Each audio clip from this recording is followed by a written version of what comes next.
What to do when a manager isn't performing? Okay, so I got a great question from a client and I want to answer it here on the podcast. So this says, Stacy, I hired a manager because I need someone to be the gatekeeper between me and all of my team members, but there's a lot going wrong. She's too nice. She's the good guy and I'm the bad guy. They don't respect her. She doesn't take accountability. If someone doesn't make their deadline, she says, it's not my fault. I emailed them 3 times. She showed up late several times. It's just not working. What do I do? When I saw this, I'm like, oh, this is a really detailed podcast episode. So there is just so much to dive into here. Okay. This was not a simple, the reason I didn't just quickly respond back, this was not a simple message. Okay. This is a training. And I wanted to give this person even more tools, but I also thought this could massively benefit you as well here on the podcast. Okay. So I want to dissect the question.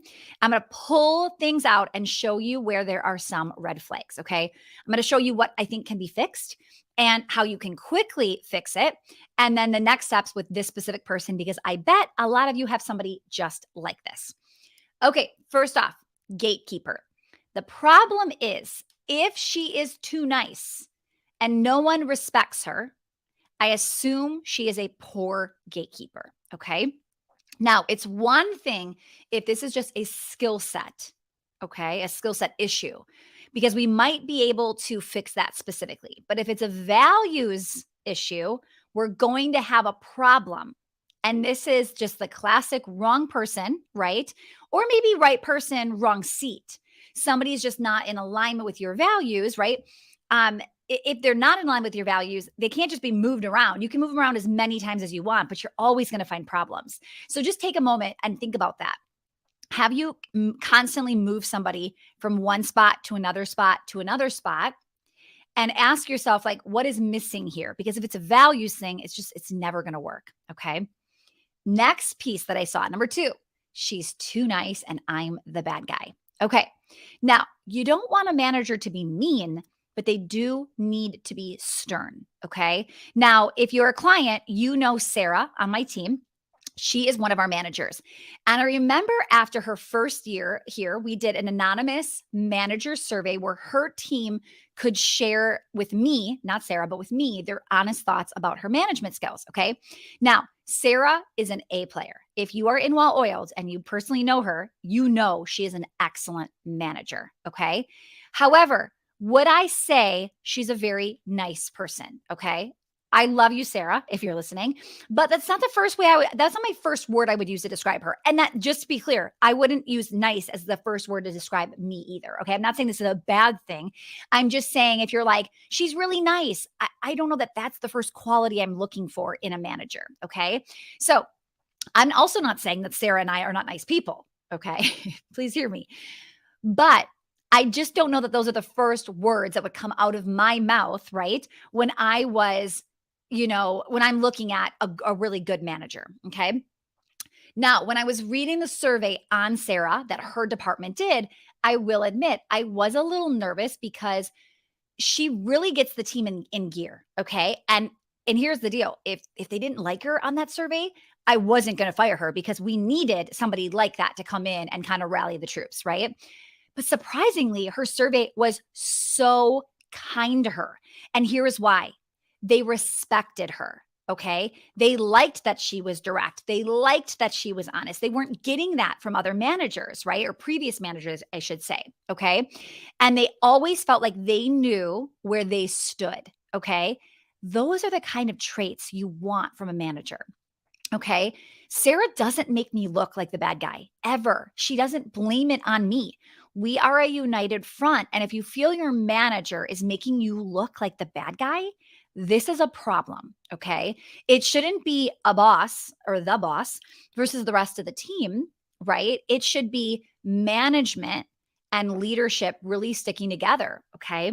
So that is just a big one. Like, you might be thinking she's really nice and you might be thinking this is a good thing. But the problem is, yes, I want her to be friendly.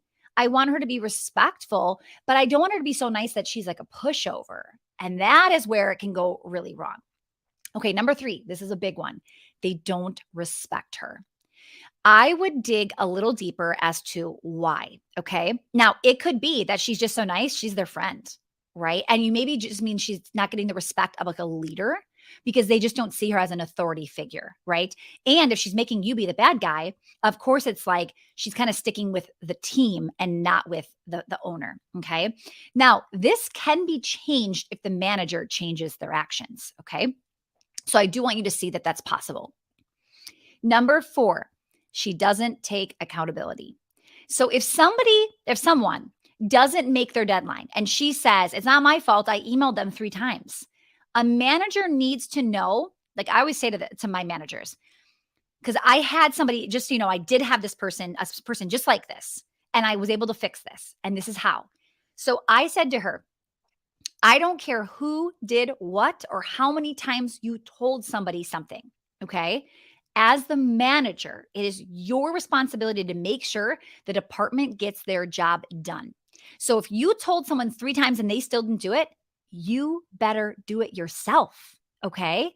And then you better tell your team member that you had to pick up their slack and it better not happen again." Do you see the difference in what's going to happen when the manager starts to take more responsibility versus what's happening is it feels like she's like washing her hands saying, "Oh, I told her it's on her now." Right. But no, no, no. It would be like me, the owner, saying, like, let's say they missed a huge sales mark, a huge revenue mark that we had to hit to break even. It'd be like, "Well, I told them 6 times they had to make more revenue." No, like I'm going to get in there. I'm going to get my hands dirty. Okay. So like I said, I had this happen on my team a few years ago. And until I told this person, I wanted her to understand like her team, her department's responsibilities were hers. And throughout the week, she needed to monitor the progress of what was happening and step in when it was like, "Hey, I don't think you're finishing this by Friday. It's Wednesday. What's going on?" Right. And then help when they needed it. All I cared about was that it got done. I didn't care who did it, how they did it, just make it happen. Right.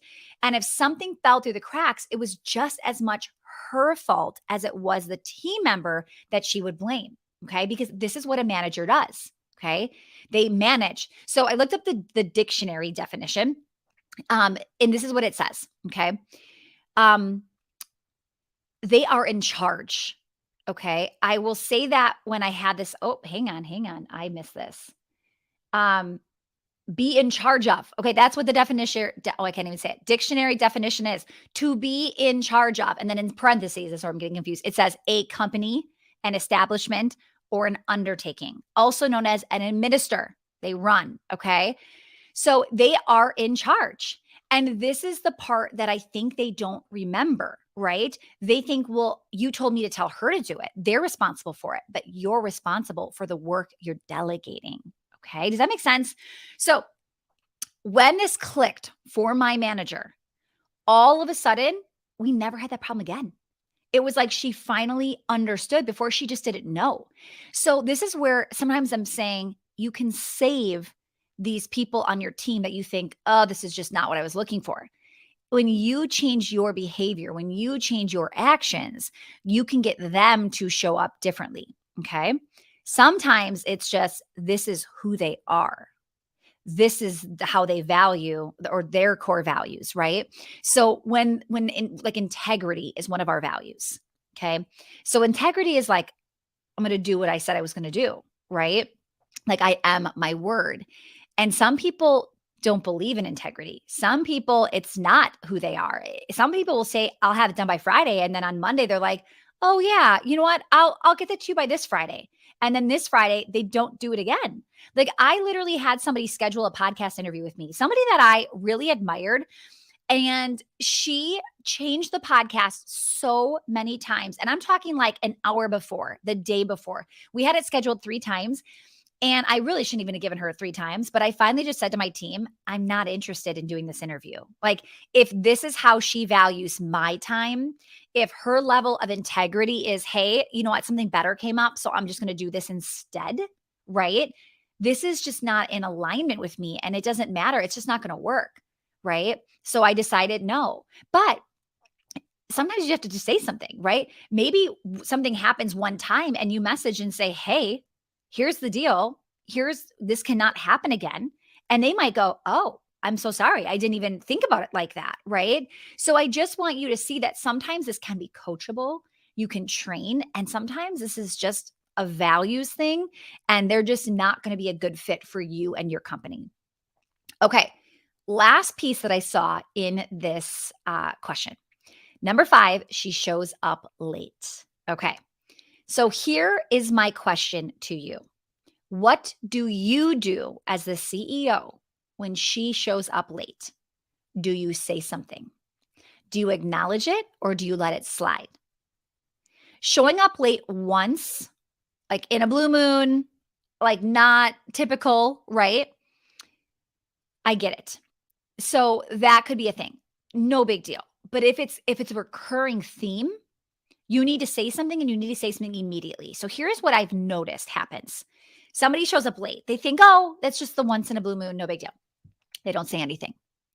And then because you didn't say anything, she thinks, "Huh, okay, well, I didn't she didn't really care. Maybe it wasn't a big deal."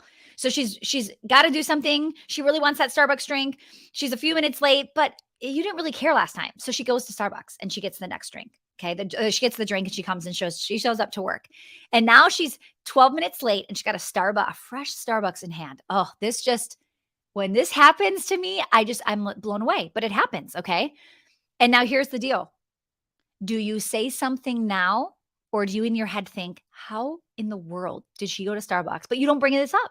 Okay. This is massive because when you don't say something, what you are saying is, this is acceptable. I'm okay with this. Okay. Now, you might say something like passive aggressive, right? Like it might not be direct, but you might kind of say it, or maybe you made an eye roll or you did something or you just like avoided her the rest of the day. Like you think you were showing her, right? All you're showing her is that when you do that, this is how I act.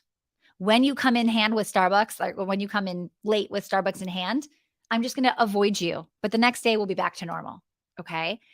I am telling you that the way you reply, the way you react, the way you say something or don't is the way that they will learn what is acceptable and what is not. Okay. Now, leaders lead by example. They should be leading by example. So I want to ask you, are you late? Is she seeing you come in late and thinking, she does it? Why can't I? Okay. That is possible. Now, if you're like, but I'm the owner, I can come late if I want to.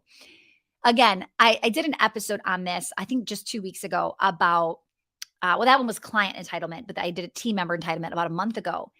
And when you don't educate, when you don't give them that knowledge, when you don't explain why you're late and what happened and why it's okay, but why you still expect them to do it, right? They start to watch you and think, well, she says she's going to be in at 10, but she comes in at like 10:30, 11 every day. So if I'm a little late, I don't think it's a big deal. Okay.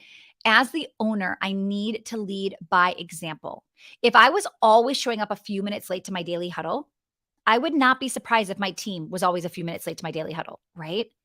But for me, I show up on time and they know that I'm going to be there on time.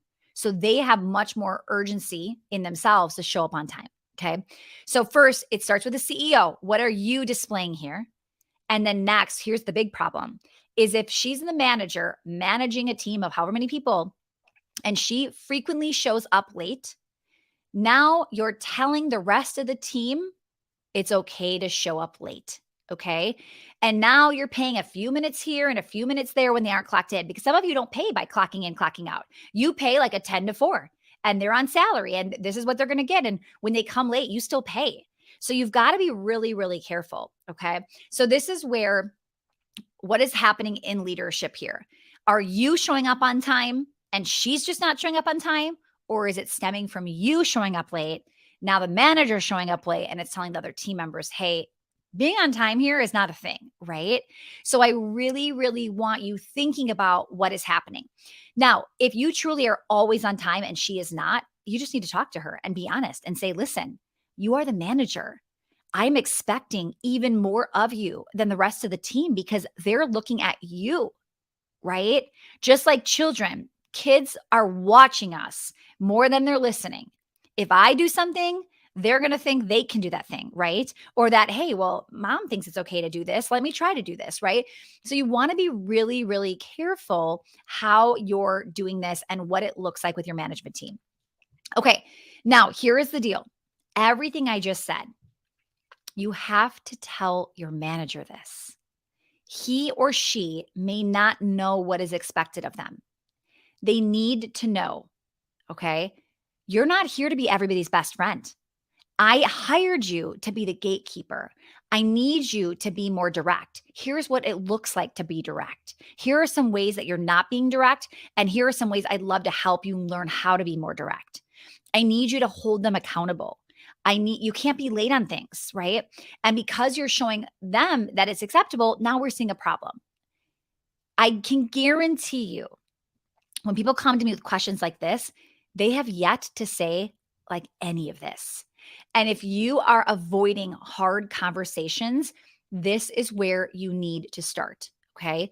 Too many times the business owner just vents. They vent to their spouse. They vent to the manager, right? Now, obviously, you're not going to vent to the manager about the manager, but maybe you vent to a different manager about that manager, right? And they tell everybody else except for the person that they want to change their behavior.